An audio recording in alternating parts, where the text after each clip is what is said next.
PSY292. Study Session 4. Introduction.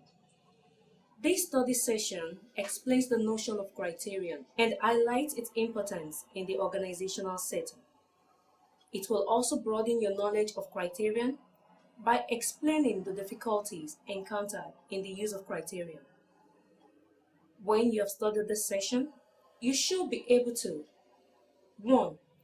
Define criterion. 2. Point out the problems associated with making use of criterion in organizations. What is criterion? Criterion refers to measure of actual job performance that serve as an evaluative standard for distinguishing between good and bad employees. The meaning of criterion will be more obvious to you if you consider the fact that every employee who occupies a position in an organization has a task or what he or she is expected to do. At the end of a specified period, management assesses what each of these individuals have been able to achieve. On the basis of this measure of actual job performance, an employee is considered successful if targets are met or surpassed, good employee or unsuccessful if they fall short of target. Criterion is an indispensable concept in organizations because it 1. Serves as the basis for hiring and firing.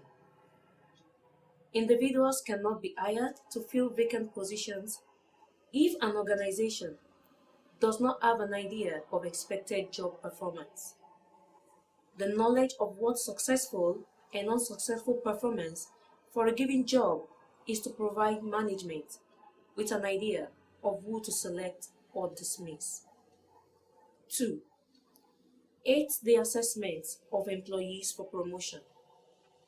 Criterion measures are vital features of performance evaluation, which organizations use to judge the suitability of an employee for promotion.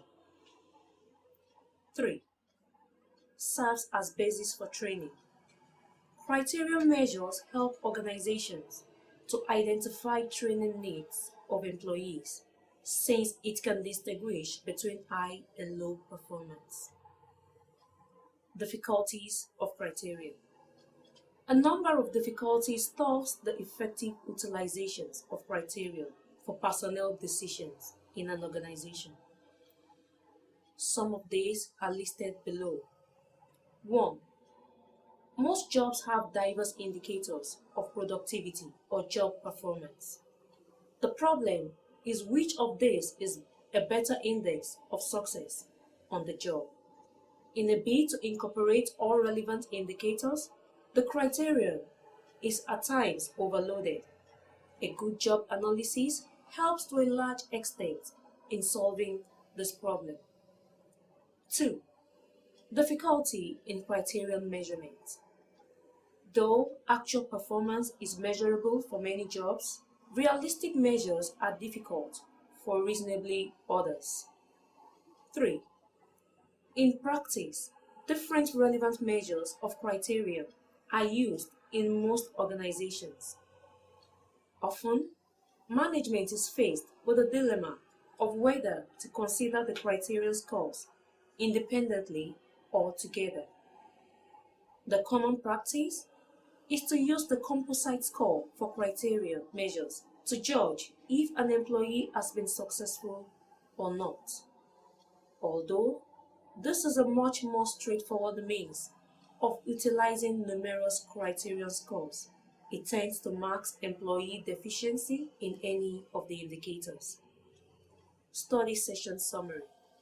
In this study session, you learned that criterion is a measure of actual job performance that serves as an evaluative standard for distinguishing between good and bad employees.